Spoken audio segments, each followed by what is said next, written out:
Distinguished guests, ladies and gentlemen, dear academicians, we warmly welcome you to our second session, and let's invite our speakers to the stage with your applause. Mr. Tariq Chirkawi, Director of the 30 World Research Center. Please, Tariq Bey. Ms. İdil Osman, Lecturer in Media and Communication, Program Director, MA Global Media and Communication. Mr. Karim Majri, Senior Researcher at the Al Jazeera Center for Studies and at the Al Jazeera Center for Public Liberties and Human Rights. Please take your seat. Mrs. Shafak Mehraliyeva, Program Director for Communication and Media Studies of Ada University. And our last speaker, Mrs. Ulviya Zulfigar, Spokesperson of the Western Azerbaijan Community. Please take your seats.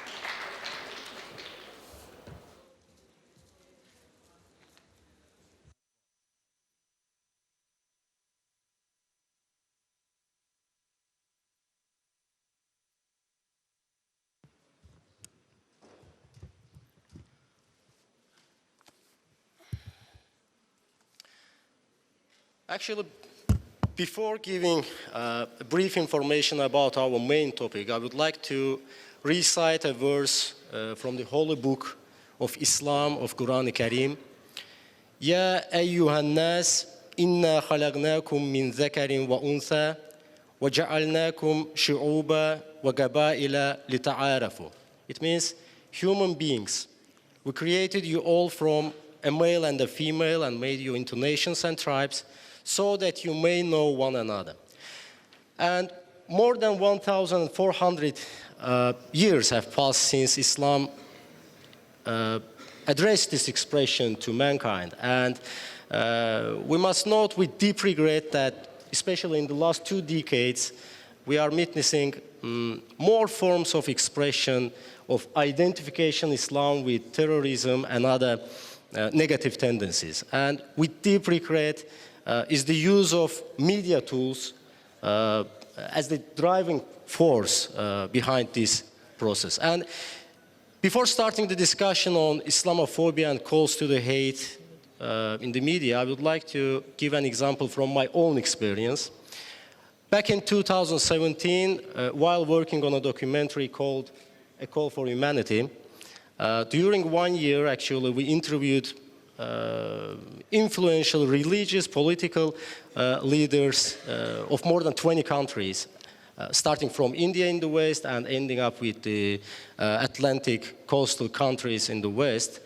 And actually, we tried to investigate why hatred and Islamophobia are institutionally equated with terrorism, extremism, and other negative forms. And the interesting fact was that if some media giants did it just, let's say, to create an ideological matrix, relatively small media companies actually did it just for ratings and to get, to reach more readers, more followers. And it's no secret that any form of PR actually is considered acceptable. And we are witnessing the open and closed forms of struggle of those who actually want to earn ideological, political, even religious and social dividends against Islam and everything related to it. At the same time, this struggle continues both online and offline. And actually, it's interesting that media subjects sometimes to try justify the call to anti-Muslim hatred with democracy and freedom of speech.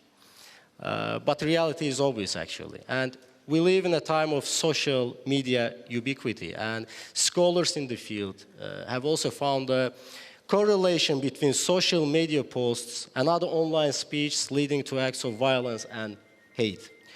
And with your permission, I would like to end my introduction here, as each our member of the breakout session actually has extensive research and deep analysis of the mentioned issues. And dear speakers, actually I do understand that 8 or 10 minutes are not enough for your actual speech, but I would like to kindly remind you about our time regulation and maximum 10 minutes for each speaker.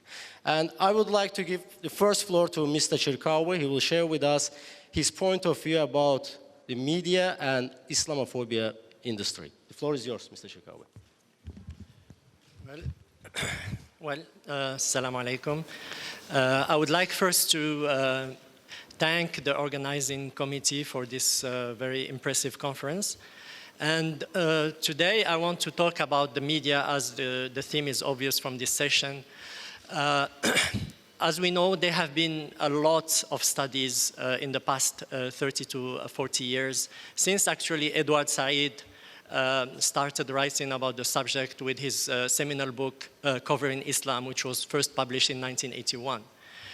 Since then, there have been a lot of studies, but however, I have to say that while a lot of these studies are very useful, we now need to move to the next level, because unfortunately, a lot of these studies, they stayed confined in, determining whether Islamophobia exists or doesn't exist, or just, go and study Islamophobia in certain outlets, or make comparisons between some news outlets in different places. So now we have reached a level where Islamophobia has become so pervasive and so omnipresent in the media discourse and the public discourse that we need to move to the next level. So my first point is we need to understand the mechanics of media, and no longer just talk about whether Islamophobia exists or doesn't exist, because Islamophobia now is a fact. So the first thing we need to take care of is to move to the studies of framing and know how the framing of media works. And I have to say that the studies about framing exist since the 1950s, and they have been moving across disciplines, many disciplines. For example, political science, you have sociology, psychology, you have political psychology, political sociology, and linguistics. So there have been across disciplines a lot of work done on framing, and now framing has reached a level where we have to be involved in that concept and know it and use it as much as possible. So framing, unfortunately, is the, if we want to characterize, and in a nutshell, what's framing, it's the fact that how the media highlights and selects certain aspects of events or issues, and make connections between these events and promote particular interpretation, evaluation, and or solution. So the thing about framing is that why it's very important. It's because by framing, by using the framing principles and framing theory, you manage, or any party can manage to mobilize. It's a mobilization tool. So you can mobilize the people who are in agreement with you. You can also garner bystander support, people who are neutral, or demobilize the people who are antagonists or against your principle. So this is in a nutshell how framing works.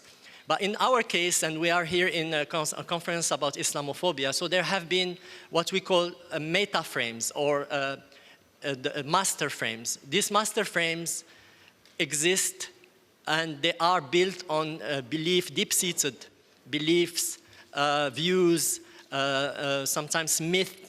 And these beliefs or these myths exist in any given society, and they are transmitted via public schooling, via media, via organizational churches, etc., mosques. And by the time meta frames or the master frames, they come to define certain principles, and they are very deep.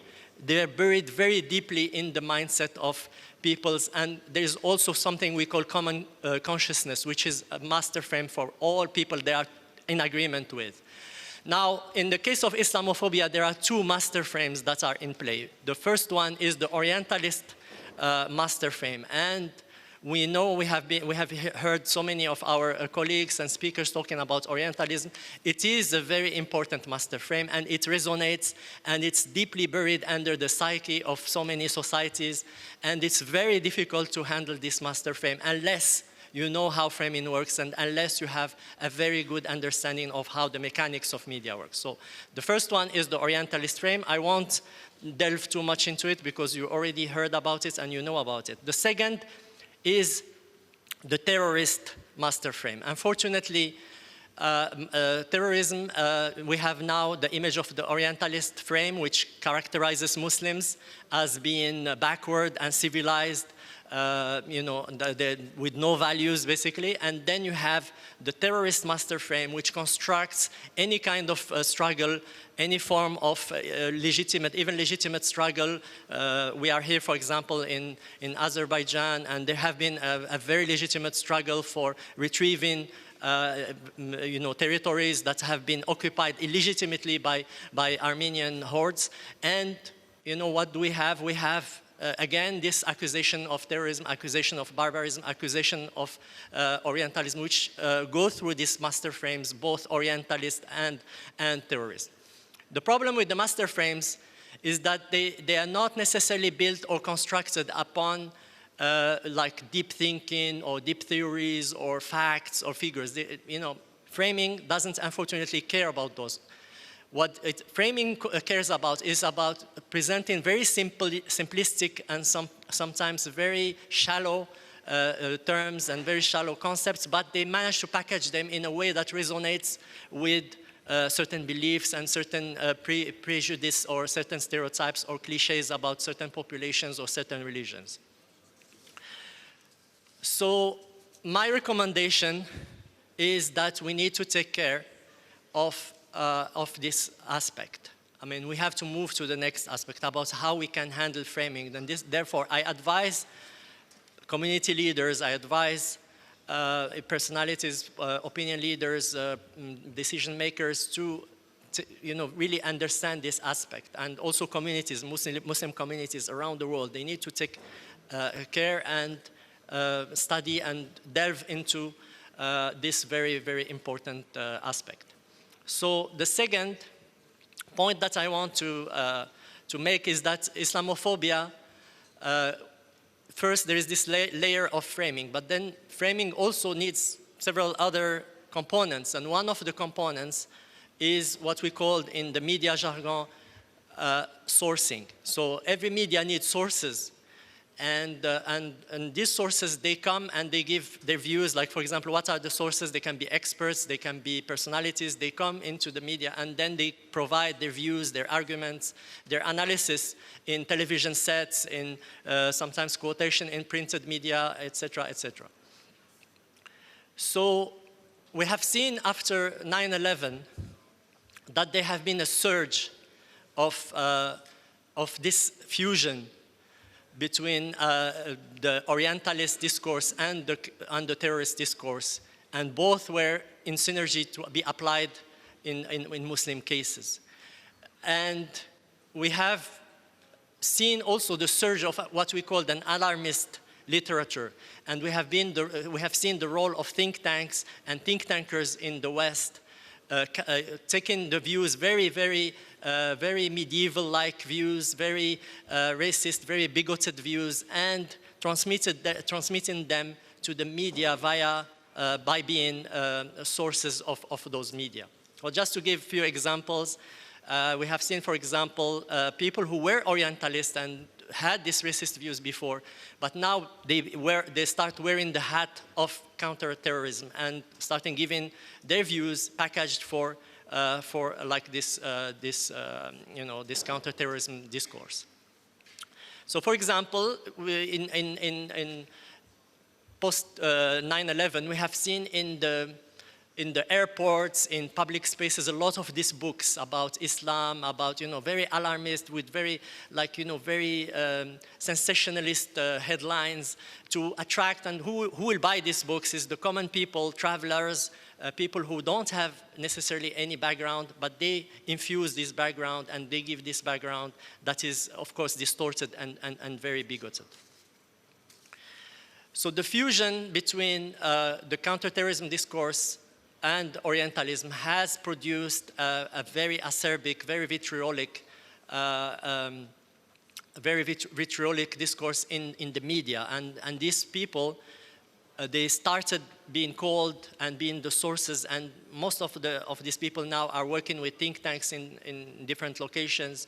And therefore, there was a report issued by the Center for American Progress in 2011, examining how these sources affected the public view and public perception of Islam and Muslims. And they found that while these views and very racist constructions of a representation of Islam and Muslims reached millions of people in the United States and beyond, the fact is this report uncovered just a small groups of very networked, tightly networked people or groups who are behind this orchestration.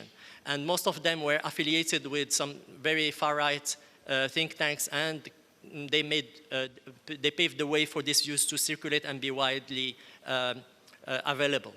So my second recommendation would be to give attention to any production of knowledge that has this connotation, that has this this alarmist nature and very, very racist nature that comes from think tank industry. And we need to, from our think tanks, the think tanks who represent, and I'm happy that several think tanks are associated to produce this event in Azerbaijan about Islamophobia, and there are a lot more in other countries. We have to be mindful about how the media works, and think tanks have to have a voice to counter this negative discourse and this vitriolic discourse, and also provide people who are trained to be media sources, to train people. I mean, having media trained people is now a priority of the first order and needs to be implemented and taken care of. So my third point is, and my final point, would be about the importance of bloggers and influencers. Again, in the post-9/11 world, a lot of these bloggers were dismissed as being fringe and not too influential, but we have witnessed through time that these same people become very, very influential. So I give some example. You have, for example, Robert Spencer's website called Jihad Watch, and then you have Barbara Geller. Both of them were very fringe people, but then their ideas, they become main influencers, and they influence masses and they become the center stage of and launch platform of many Islamophobic themes and memes and imagery. So my recommendation will be my third recommendation, my final recommendation will be to give importance to these areas that initially appear as not important or fringe, because it has grown to become something really malevolent. In the case of those people I mentioned, they become part of the people influencing the administration, the Trump administration. They were circulated around Steve Bannon and his Breitbart website, and they become influencing even US policy at the highest level. So I will finish here, not to extend my time, and I'm open to any questions. Thank you. Thank you so much. Thank you so much, Mr. Chirkawa. Actually, we heard the new approach, and also thanks for your recommendations too. And I would like just briefly add one example, let's say. In general, here we are talking about the hate speech, we are talking about the, let's say, differences, and it's a kind of hostile approach. But we do see that even enemies or counterparts follow moral routes, but in very few cases it's possible that to find some kind of, let's say, hate speech is made at the moment of a mass tragedy and etc. Unfortunately, recently we can give an example of Charlie Hebdo's reaction to the recent earthquake in Turkey, and this shows actually how far these moral boundaries can be eroded. And now I would like to give the word to Ms. İdil Osman, and she will tell us about the new symbol of fear. The floor is yours, please. Thank you very much. Assalamu alaikum, everyone. I would like to first thank the organizers of this wonderful conference that brings together so many people that are filled with insights that we can all learn from. But it's also very exhilarating. I feel, having listened to all the talks yesterday and then this morning, and to Tariq's recommendations now as well, I feel very motivated to then go back and work on advocating for to counter Islamophobia within the media. So I want to extend a really heartfelt gratitude to the organizers for giving us this opportunity for us to come together and be able to exchange views. And also for those of us that are here in Baku for the first time, thank you for introducing us to this beautiful city. I spent, I think, 3 hours or so, walking around in Baku on Monday, and I didn't even feel tired. The city is so beautiful, and there's lots to discover. So, thank you once again. I wanted to talk to you guys about the reason why I actually came to academia is because of the frustration that I felt of the limited frames of representation when it comes to Muslim migrants in the West.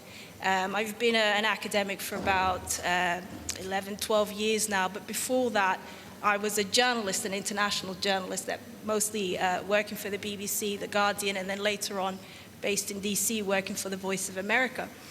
And across these mainstream media platforms, I kept seeing these very limited frames of representations when it comes to the lived experiences and the events surrounding Muslim people. So I came to academia to study and do my doctoral study, looking at the role of media in global affairs.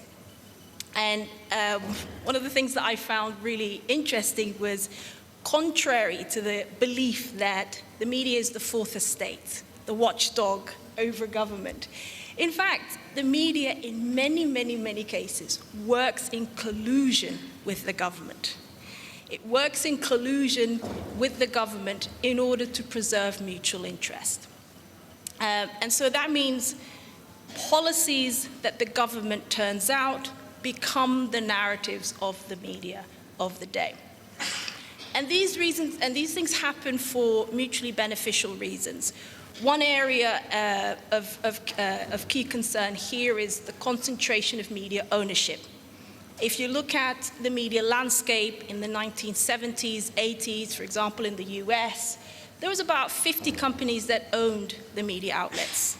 Fast forward 40 years to today, there are 6 companies that own all of the media outlets that we see and hear and read across the US. And we're seeing similar patterns of concentration of ownership in the UK, the rest of Europe, Australia, and New Zealand as well.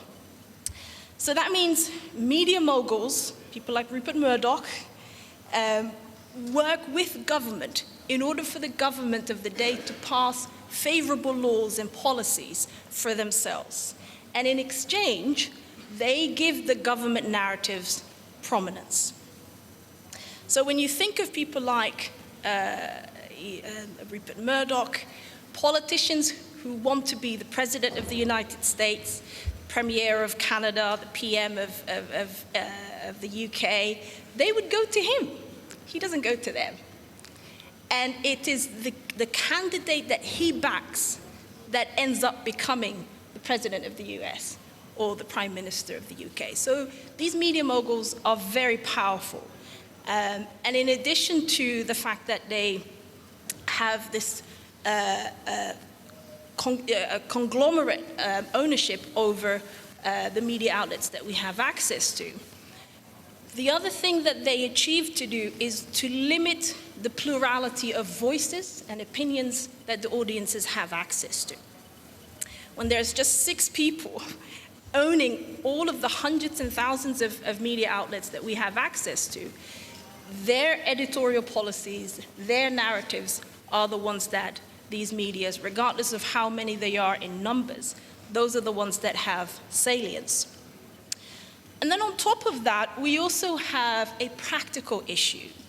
When I was a journalist a good 20 years ago now, we would go out, cover a story, we would find sources like my friend Tariq has just mentioned to interview, and then we would come back to the office, put our story together, and it either goes to press or it airs. Today, the same role, the The same journalist is meant to go out, cover the story, find the sources to interview, put the story together, whether it is writing or broadcasting, recording it as a broadcast.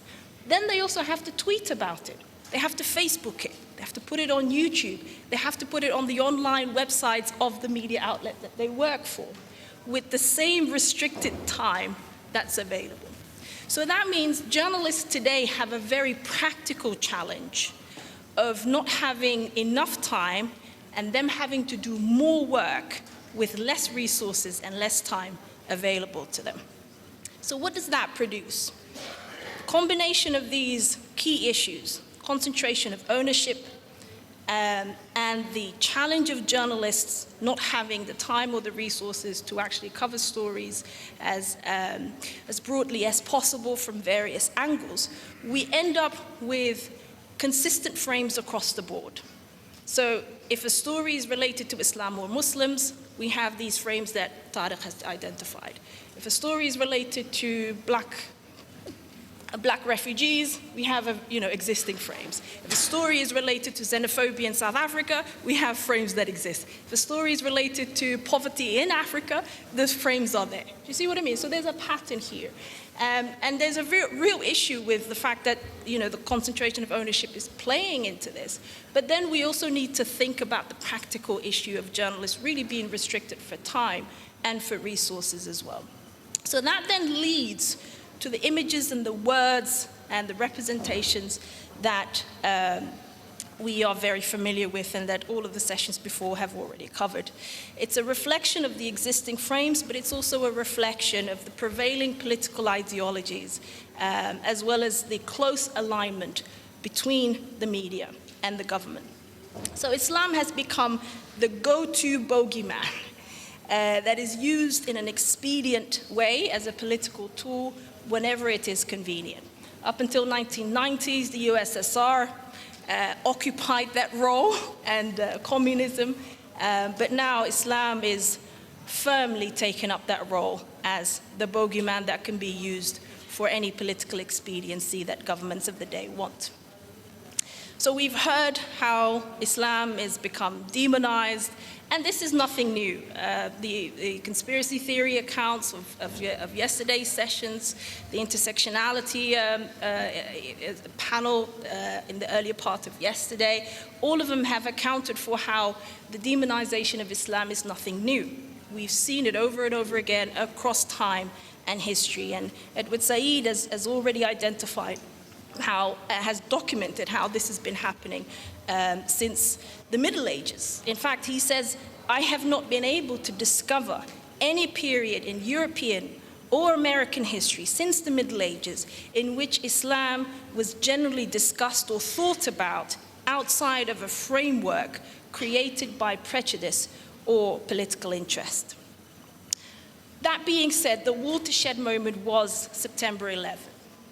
This marked a paradigm shift in the depiction of Islam in Western media, and it has led to a new context and a forcefulness with regards to the antagonistic representations of the practitioner of Islam. The immediate representation of Islam we've seen right after the attacks was this depiction of a monolithic, antagonistic religion intent on destroying the West, its values, and its culture. I'm kindly remind you about our time frame. Okay. Just 1 minute, please. Okay, I'll try and speed it up. Thank you. And so this has actually grown to encapsulate this sort of existential wider scope of a threat. That's not just a threat to the physical existence of the West, but it's also a threat to Western values, like tolerance, democracy, and freedom of speech. And when it comes to stories or individuals that are of Muslim background who have a positive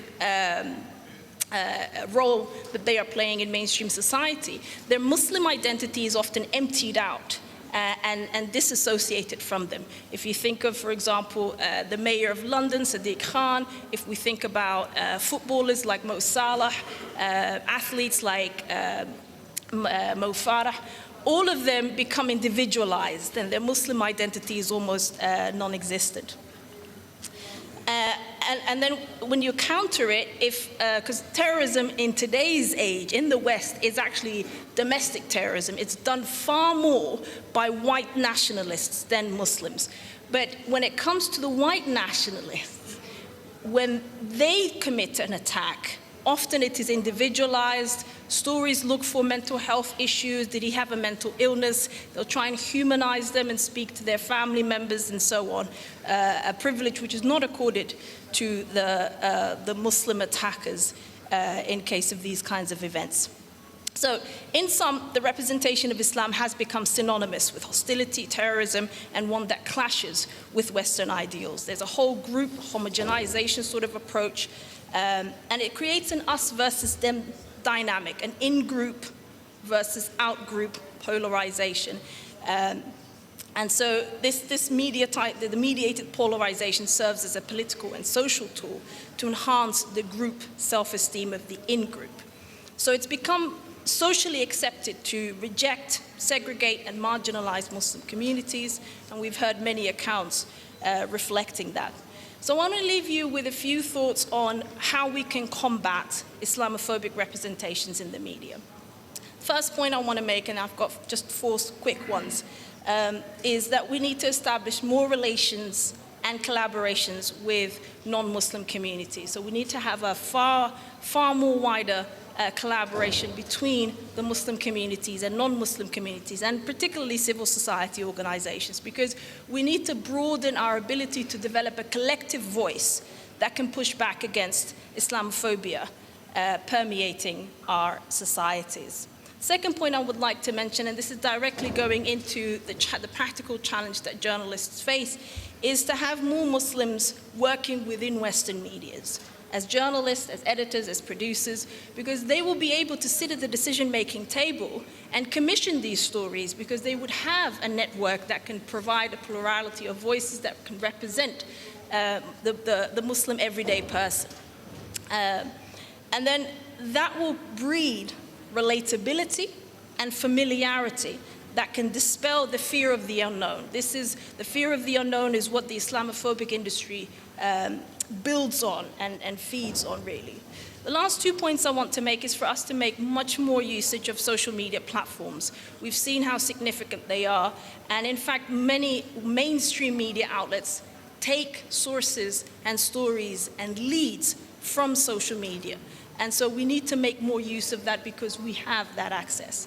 The final point I want to make is that we need collective empowerment within the Muslim communities. Often we work in silos. There's very little connection between the Muslim activities and activism that's happening in Canada and America, in the UK, the rest of Europe, and in Eurasia and the Middle East. We need to have a much more collective empowerment, particularly when it comes to the youth, especially because they are the ones that are going out into the mainstream societies, and we need them to have the confidence to feel confidently Muslim, but also able to fully integrate into societies and become the politicians and the leaders of those societies. Because that positive image that we see in mainstream society will combat any Islamophobic narratives that the media companies will try and say, because people will be able to see it for themselves. I'm going to leave it there. Thank you all very much for listening. Thank you so much. Thank you so much for a very interesting and insightful speech.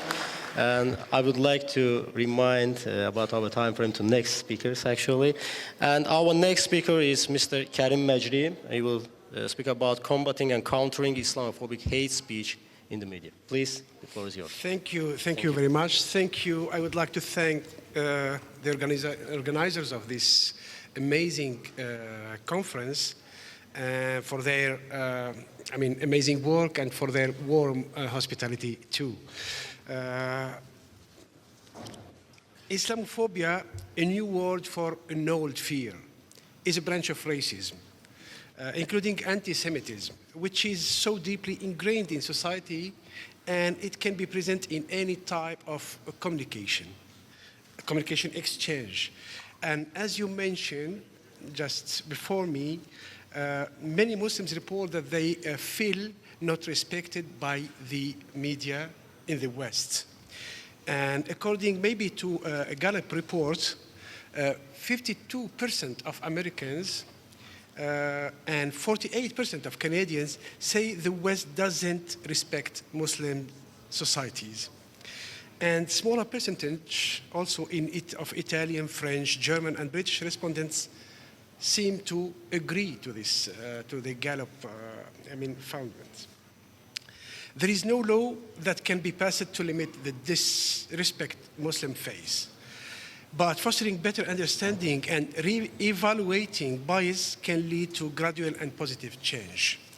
I will go now directly to straightforward to my points, and I would to answer some of your questions. You evoked, you and Mr. Tariq before me, some recommendations on the right approach to countering Islamophobia.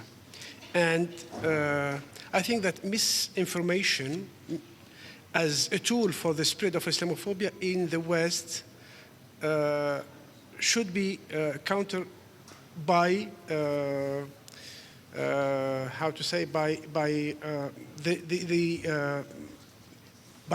for example, by being proactive rather than reactive. You know, being the preventer is always better than being the the firefighter. In other words, Muslims should make sincere effort to spread the correct information about their faith to others. Being outspoken is the second point we have to, approach we have to undertake. Being outspoken and frank about the problem of extremism and condemning terrorism, which Muslims do always, openly and loudly without being excessively apologetic to the extent of being ashamed of one's identity and religious affiliation and or becoming less willing to declare it publicly. Third point, avoiding violence, aggression, and offensive language and actions in reaction to Islamophobic acts or messages. This is especially important since such aggressive acts can only add to the problem of associating Muslims with terrorism and extremism, and therefore can prove to be truly harmful, damaging, and counterproductive. The next point is encouraging more young Muslims to study, as Ms. Idil mentioned, to study and practice journalism and all arts of communication. So there can be a better, more nuanced and realistic representation of Muslims in all media venues. Integrating and including Muslims in all forms of community activities in their respective neighborhood and communities. I think that the young now in British doing an excellent work. They are always present in such communities, you know, and they how to say, they share their experience, and they are always at the service of the community. Finally, encouraging more Muslims to run for office at the local and national levels, which would be an excellent way to safeguard the interest of Muslim community and to counter anti-Muslim policies and legislation that could be harmful for to their interests. My next point is to mention that we at Al Jazeera Media Network, concerning now the journalism work, at Al Jazeera Media Network we have adopted 4 principles or 4 pillars as the foundation of what we call the ethical journalism.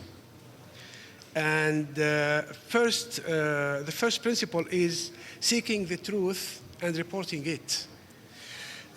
Ethical journalists should be accurate and fair. Journalists should be honest and courageous in gathering, reporting, and interpreting information. So, therefore, they should take responsibility for the accuracy of their work.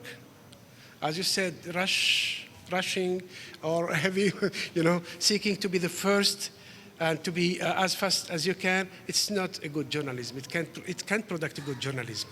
So, verifying information before releasing it. Use original sources whenever possible. And I think that the respectable media always double-check their sources, at least. You know?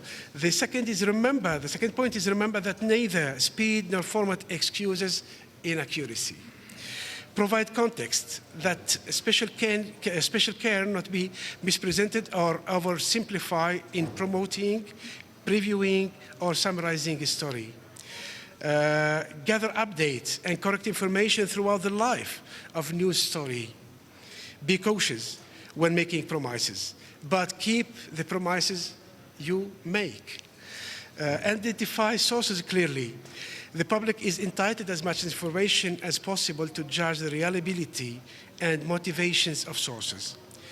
Consider sources' motives before promising anonymity. The case of anonymity through which many colleagues, journalists, can pass stories, harmful news stories, which they are not double-checked, they are not accurate, they're not, and they are really very, very harmful to societies. The second pillar, just to go faster, is minimize harm. Ethical journalism treats sources, subjects, colleagues, and members of the public as human beings deserving of respect. Journalists here should balance their public's needs to information against potential harm or discomfort. Pursuit the news is not a license for arrogance or undue intrusiveness. Show compassion for those who may be affected by news coverage, which is not the case in the Western news, coverages, unfortunately. Use heightened sensitivity when dealing with juveniles, victims, or sex crimes, or sources or Islamophobia, on sources of subjects or subject who are inexperienced or unable to give consent. Consider cultural differences in approach and treatment. Then recognize that legal access to information differs from unethical journalist justification to publish or broadcast. Realize that private people have a greater right to control information about themselves than public figures and others who seek power, influence, or attention. Weigh the consequences of publishing or broadcasting personal information. Avoid pandering to lurid curiosity, even if others do. Don't do like others do. Balance a suspect's right to a fair trial with the public's right to know.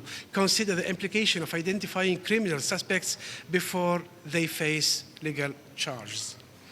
Consider the long-term implications of the extent, reach, and permanence of publication, and provide update and more complete information as appropriate.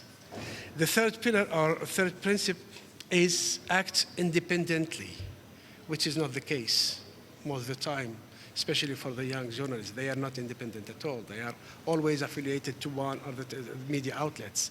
And they have to respect and they have to work within the strategy and within the guidelines, of this outlet, of this media outlet. So the third pillar is act independently. The highest and primary obligation of ethical journalism is to serve the public. We haven't to forget about it. So here journalists should avoid conflicts of interest, real or perceived, disclose unavoidable conflicts. And the second point here is refuse gifts, favors, fees, free travel, and special treatment. This is the most important thing also we have to tell to our young journalists while doing their work, because doing this, they will be corrupted. And their news stories will also be biased, for sure. So the fourth and the last principle is the accountability. We should hold ourselves accountable in face of our public. And also we should hold the responsible of spreading the hate speech, spreading Islamophobia accountable, whether there were politicians or decision makers or journalists or anybody. Accountability is also one of the most powerful principles of unethical journalism. Thank you very much. Thank you so much. Thank you so much, Mr. Karim Majri. Actually, you have touched very interesting moments. And if we speak about the hate speech in the media, I would like, with your permission, of course, to add one more example. Actually, we faced this tendency with Azerbaijan too. The main point is, actually, we are witnessing with the hate speech and also Islamophobia tendencies on the eve of significant events. And you represent Qatar, and actually I want to give an example about, if I'm not mistaken, a few months ago, actually the French publication Le Canard Enchaîné showed 7 football players of national team of Qatar in terrorist uniforms, and actually on the eve of the Mundial in Qatar. And it's clear that political motives are not absent in approach of these motives too. And actually, about the ways to stop radicalization, our next speaker will speak about, Mrs. Shafak Mehraliyeva. The floor is yours, please. Thank you, Rüfət. Təşəkkür eləyirəm. Xanımlar və cənablar, xoş gördük hamınızı. Çıxışıma başlamamışdan əvvəl qeyd eləmək istəyirəm ki, çox gözəl Ərəfətə görüşürük. Bir neçə gündən sonra Novruz gəlir vətənimizə. Hamınızı Novruz bayramından təbrik eləyirəm, xoş arzularımı çatdırıram. Və Novruz elə bir vaxtdır ki, yeni bahar yenilik gətirir, yeni tərzlər gətirir, yeni üslublar gətirir. Və ümid eləyirəm ki, bizim bu son 2 gün ümumi müzakirələrimizlə biz İslamofobiyaya qarşı da yeni tərzdə işləmək və yeni yanaşmalar tapacağıq. İcazənizlə konferansın beynəlxalq səciyyəsini nəzərə alaraq mən çıxışımı ingiliscə eləyim. Good afternoon, ladies and gentlemen, and particularly guests. Welcome to Baku. Assalamu alaikum. I sadly missed yesterday discussion. My students had an exam at the university. I didn't want to make them that happy to cancel it and come here. But I caught up with the proceedings in media and online. And the first thing that crossed my mind was that I am old enough to remember the days when having this kind of gathering in Baku would have been a dream. And not the kind of dream that promised to come true. Because for 80 years of being ruled under the Soviet Union, Azerbaijanis were deprived of their basic rights to practice their religion. Just to give you an example, before being incorporated into the Soviet Union, Azerbaijan had around 2,000 mosques. And as a result of the organized Soviet policy of repressing the religion, they were downsized to only 15 in the country, and even those were being used mostly as storage facilities and misappropriated. In Baku, I remember there were only 2 open. I grew up next to one of those, so I do remember the Blue Mosque in Baku. So naturally, this prompted many people to exercise their religion secretly in their homes, and no wonder that when the opportunity presented itself and we regained our independence, surveys showed that in early post-Soviet era, although the vast majority of people in the country identified themselves as Muslims, only a very small fracture of them actually knew and had a basic understanding of the pillars of Islam.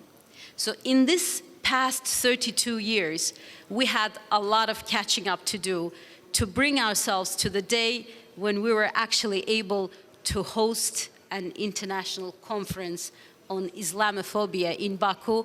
I think that particular point deserves applause for this country and its leadership.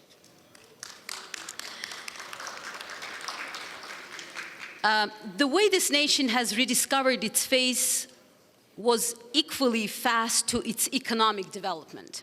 And in both of those cases, I think the benefit came from the employment of the right policies and building the right institutions that brought the emergence of what we call the Azerbaijani model.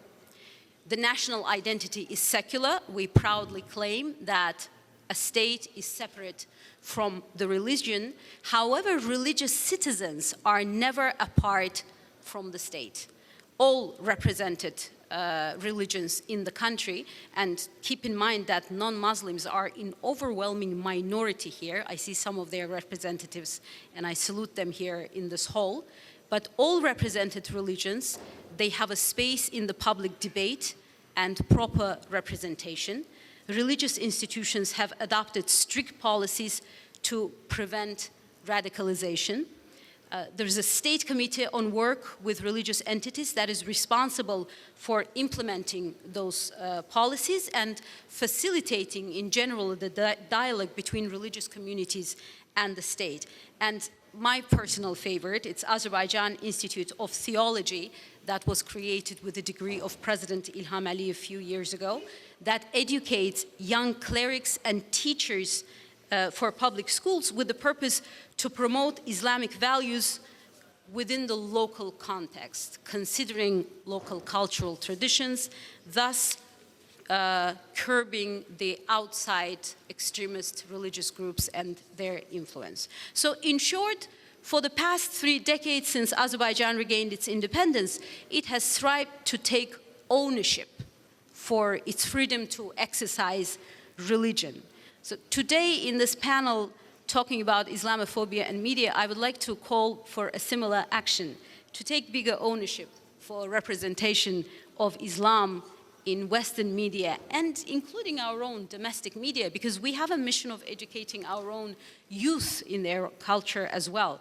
I think that being a panel on media, we pretty much will give very similar recommendations, but I would like to state the importance of debate, continuously pushing for the debate, because radicalization stops where debate starts. Phobia stops with more information provided. And the best thing to do in this case is to turn this one-sided venting that we have all been talking about in media into a conversation and to open the public debate. And some of you may claim that, people would not listen because media has an overwhelming power. We have the saying in Azerbaijani, we say, "Halkın gözü terazidir." Public eye is a very well-balanced scale. If you give them information, they can differentiate the right from the wrong. When we let media to fill the information space with one-sided arguments without responding or simply chatting between each other, public gets more and more fearful and naturally more and more receptive to those arguments. We already do know that Islamophobia in Western media exists. My colleagues made the case. For the past 2 days, a lot has been talked about it. There are more than enough evidence-based reports, and they all come back to pretty much the same points. Stereotyping of Muslim migrants, particularly in Europe today, promoting the idea that they are unable to integrate into Western secular societies fully, that they constitute, wherever they live, a potential cell of terrorism or a hotbed of radicalization. All of this generalization and irrelevant connections, when honor killings become Islamic honor killings in their narratives, or militants become Islamic militants. They build harsher narratives. My colleague from TRT World talked about, selection, omission, priming, and framing. This is a conscious choice of media. This is something that they're in control. So this brings harsher tone and results in harsher attitude among citizens. Citizens to feel certain way about their fellow Muslim citizens, and even encourages them to try to limit liberties of their fellow citizens in the same society. The statistics show that in the US, for example, in attacks between 2011 and 2015, for 4 years time, if the perpetrator of the attack was a Muslim, that case would be covered in media almost 5 times more compared to the cases when the perpetrator was not Muslim, despite the fact that overall number of Muslim perpetrators were generally less than non-Muslim perpetrators. Nevertheless, less crime, more media coverage. And what does it bring to? What does it do? It means that media is painting a picture in the society's mind of a perpetrator. Even if it's not a Muslim, when you find out, when you hear about an attack, your mind immediately pulls out the picture that the media has already sort of embedded there, and for you, it is someone of a Muslim background, so that turns into a friction in societies toward Muslim communities, exercising discrimination against them, and overall resistance to knowledge, even when you try, to open a debate about it. So these stories need to get an extra perspective. My colleagues already mentioned that we are in dire need of resources, of experts from our own side. And I would certainly suggest that those speakers shouldn't only talk about Islam. They need to put their agenda in comparative perspective. And what does that require? It requires us to really understand the societies where we live, to understand the dynamics. We see cases like burning of the Holy Quran, which in the Western Europe gets attributed to the exercise of freedom of speech, for example. And every time when there's a violent reaction to it, and not just in those societies, also in Muslim countries and Islamic countries, it gives the other side more leverage to make the case against Muslims, to say that, see, this is what we meant, that they respond with violence. But in fact, we know that these far-right activists that perpetrate this kind of irresponsible and disrespectful acts, their issue will not be solved just by eliminating Muslim communities in their country. The issue that they're protesting again, they run much deeper. They protest, globalization, decreasing of their industrial capacity, low economic growth, stalled economic growth, less job opportunities. So they're pretty much protesting their own government's decision, but they find a scapegoat in the form or in the face of the Muslim communities. So calling those issues as they are, this is one side of the token that we need to do. On the other hand, Muslim communities are being argued that free speech should be protected at all costs, where your freedom, which is, by the way, simply not true in Western societies, because we all very well know that your freedom and mine, they have a very thin line. Yours finishes where mine starts. And if your freedom threatens mine, it should be taken as a violation. So if Europe is trying to market this absolutist view of freedom, it would be good to remind them none other than the French philosopher Montesquieu, who was at the beginning of the European Age of Enlightenment. In his Spirit of Laws book in 18th century, he claimed that if a person, for example, goes to a public space, to the market, and incites with his words to violence, it should be considered as an attempt to treason or a treason. So it is not the words that are punished, but an action in which words are employed. If words incite to a violent action, they should be restricted, which they are. What happens after incidents like that? We see, there are violent protests in those countries. It pretty much becomes a heartache for their government. It adds to their administrative load. Absolutist view of freedom of speech is destructive to the harmonious societies and particularly political harmony that Europe is trying to achieve these days. But all of this can be added to a conversation when there is a debate and not a one-sided narrative. There has to be a broader space today in media for Muslim perspectives. More journalists of a Muslim background in the editorial board. So I'm thinking that, university gaining you as a professor is a victory for them, but the fact that a Muslim reporter was taken away from media, this is our loss. But by no means, I think we should promote the message that Muslims should be immune to criticism or Islam should be immune to criticism, but the conversation should be held fairly without generalizations.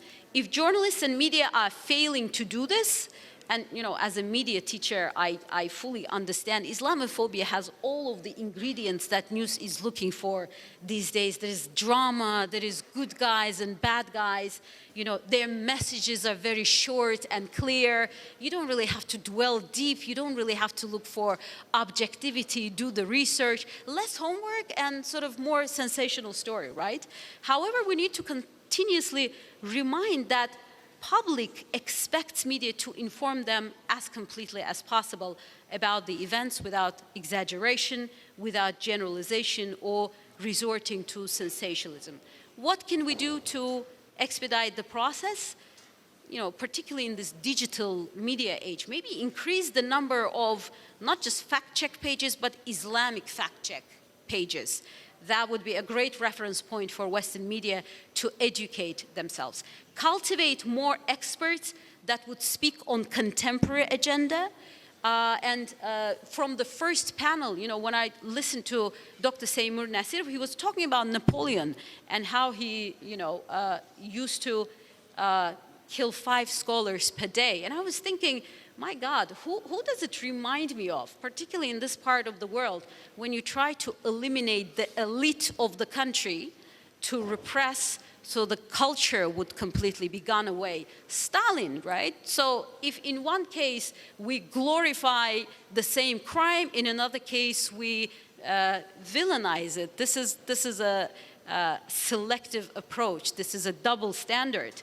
And also our colleague from Singapore, he talked about hip hop. I think that today we have to understand that as much as we want youth to read serious journalism, serious news, they simply don't do that. They go to hip hop, they go to movies. Soft news is taking over the world. I'm a very big fan of this Palestinian American comedian. His name is Mo Amer. I don't know if you follow him on Netflix. When you watch him, this truly gives you the material for critical thinking, because that's what he precisely does. He puts things in perspective compared to other ethnic communities, religious communities that he lives side by side. Now, my other professional hat, I'm the director of the Literature Museum.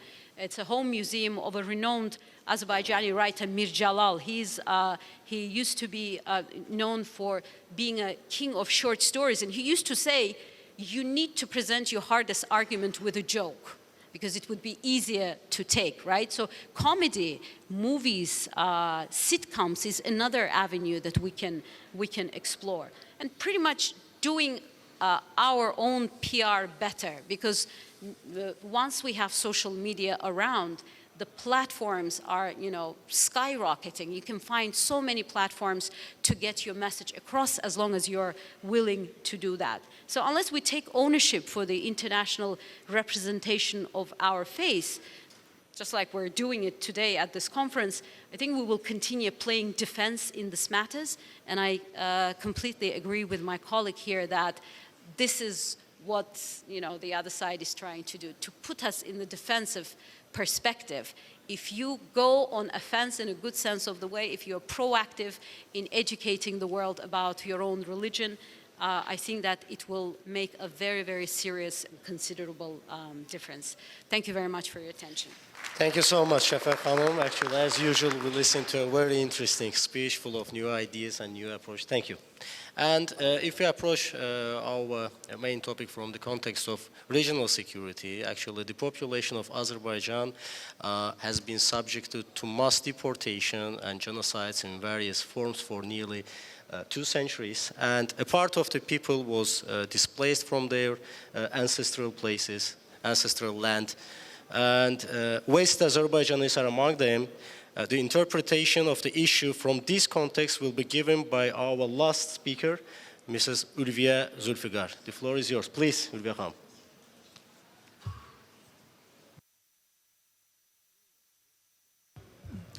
Thank you, Mr. Hamdayev.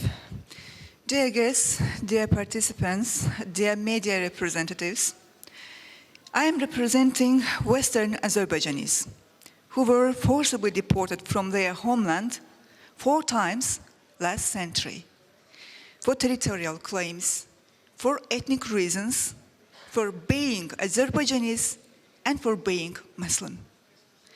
Western Azerbaijan is a historical land where Azerbaijanis used to live hundreds of years. But last century were forcibly deported, as I said, 4 times. This is the area which is now called Armenia. These are the facts which we talked about very little, and our neighbors prefer to remain silent. But it's our fundamental right to be heard. The first deportation started in 1905, and in 1918s, 1948 to 53, and the last one, 1988 to 91, followed by other ones. By the way, I am also the head of one of the victims of 1918's deportation and slaughters. More precisely, my grandfather, whose family were killed, but he managed to escape with his sister when he was only 4 years and his sister 16 years old. The last deportation, 1988 to 91, turned Armenia into a mono-ethnic country. More than 300,000 Azerbaijanis were forced to leave their houses, and 216 Azerbaijanis were killed during this inhuman action. And the territorial claims against Azerbaijan followed the last deportation and led to the First Karabakh War and 30 years of occupation of Azerbaijani territories. However, Azerbaijan liberated its territories in 2020 during 44 Days War, the Second Karabakh War. Azerbaijani cultural and historical heritage, including mosques, graveyards, in nowadays Armenia, were destroyed. Toponyms were changed. The Blue Mosque of Azerbaijanis, the only mosque which survived among 300 mosques, is presented as a heritage of Persians. While it's a crime and a big sign of Islamophobia to destroy 300 mosques, it's also beyond humanity to present the heritage of one country as belonging to another. Although Western Azerbaijanis were forced to leave their historical land, slaughtered, subjected to genocide, we want to be back to our homeland in a peaceful way and coexist there peacefully. All Azerbaijanis expelled from the territory of present-day Armenia and their descendants have the right to return to their homeland. On this occasion, we sent letters to European Union, European Council, and to Armenian Prime Minister Nikol Pashinyan himself. Unfortunately, Armenian government still doesn't express constructive position regarding to this issue. At his press conference and during his visit to Germany, München conference, Prime Minister Nikol Pashinyan attempted to deny the fact of expulsion of Azerbaijanis from Armenia. Expelling Azerbaijanis from Armenia is a crime against humanity. We would like to emphasize to Prime Minister that denying a crime against humanity is continuation of that crime. We can see a series of statements nowadays by Armenian officials regarding to Western Azerbaijanis trying to show the issue as a territorial claim. By this way, they spread the hate against Azerbaijanis and anti-Muslim tendency by media. The fact that more than 300,000 Western Azerbaijanis were expelled within 11 days in 1988 reveals that the scale of deportation and how systematically it was organized. Armenian Prime Minister tries to present our right to return in the context of territorial claims. It's also a sign of ethnic discrimination and Islamophobia. We just want to return peacefully to our homeland, coexist there peacefully, and to visit our sacred places, graveyards. Armenians driving Azerbaijanis from their lands and denying them secure and dignified return home constitutes a serious violation of this country's human rights obligations in front of the international organizations. I would like once again to stress that returning to our homes under international guarantee and verification mechanisms is our fundamental right. For better South Caucasus and stable peace between two countries, it's needed to stop ethnic discrimination, Islamophobia, and anti-Muslim tendency. Such kind of tendencies never can lead to peace and stability anywhere in the world, including the South Caucasus. Thank you for your attention. Thank you so much. And actually, I would like to express my gratitude to all members of our breakout session. And the time shows that our breakout session is almost over. But if there are any questions for our speakers in the audience, we can take maximum 2 of them. Please.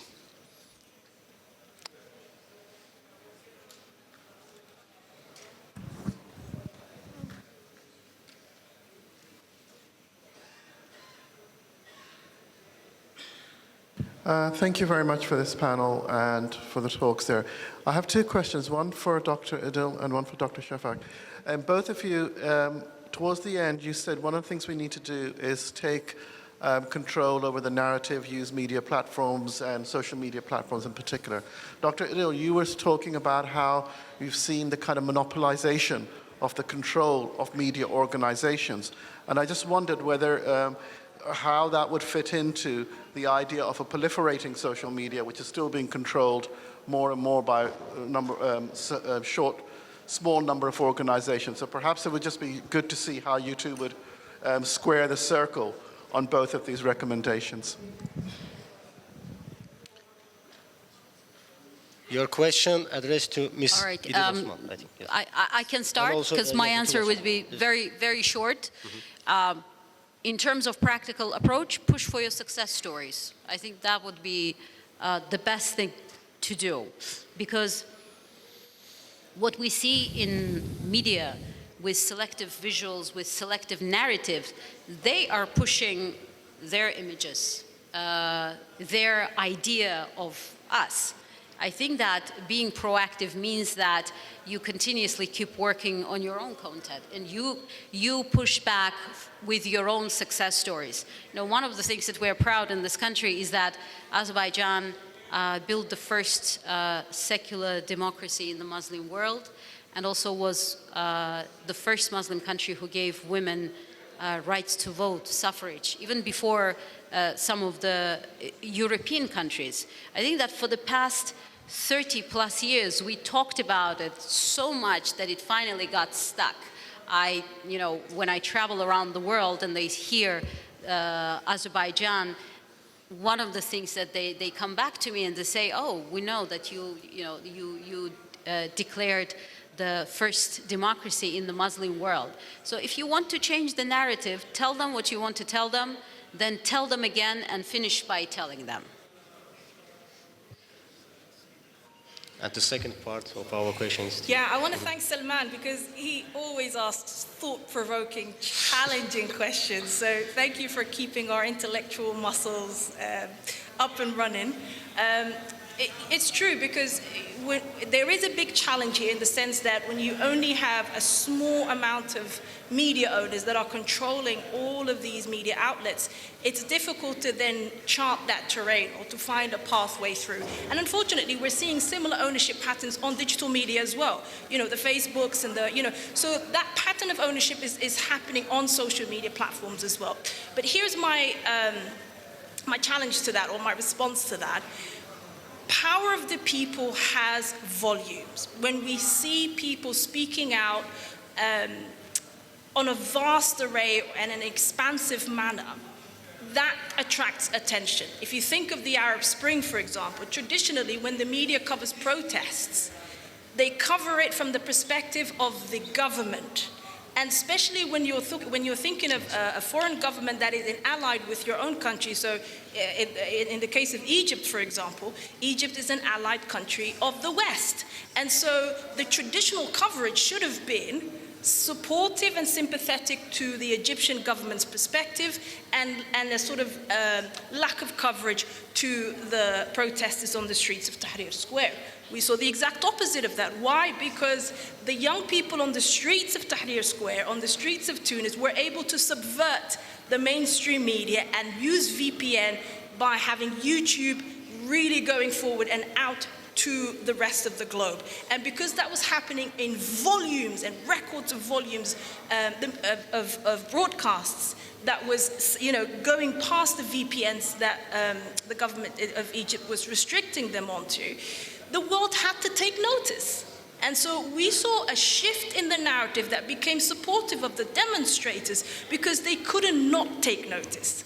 And that's the power of social media. There's a reason why, I don't fully subscribe to this, but there's a reason why the Arab Spring was called the Facebook Revolution, right? The Twitter Revolution, because of the powerful role, an enabling role that social media had. And so that's where I see the ability for us as Muslims to take agency. Despite the fact that we're dealing with massive moguls that have, full control, we too have agency and we can exercise it. Thank you so much. And the last question from you. Yes, Mr. Please.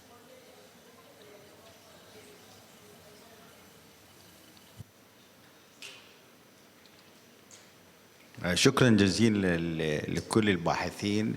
الحقيقة عندي بس مداخلة صغيرة مع الدكتور الصديق شفق. يعني احنا حقيقة عشنا في محرم السابق انتشر فيديو على وسائل الاتصال حول امرأة تحتفل في شهر محرم في داخل أحد القرى في أذربيجان، ولكن الشرطة منعتها بالقوة. وهذا الفيديو أثار ضجة كبيرة جدا لدى الوسط الشعبي في أثناء احتفال عاشوراء، وهنالك كان رد فعل كبير جدا من منظمات شيعية كبيرة في داخل العراق، مما أدى أن بعض الأحزاب الدينية الشيعية أن تعمل على ندوة تساند هذه المرأة، ولكن هي في الحقيقة والواقع نحن ردينا عليه في الصحافة أن هذه الممارسات يجب أن تكون ضمن نطاق الجوامع وليس خارج الجوامع، وهذا هو الأسلوب الحضاري في التدين والعبادة. شكرا جزيلا لكم. شكرا. It was just, a remark about our session. Thank you so much, dear speakers, dear audience. Actually, our forum will continue its work after lunch, and thanks for your participating. Thank you.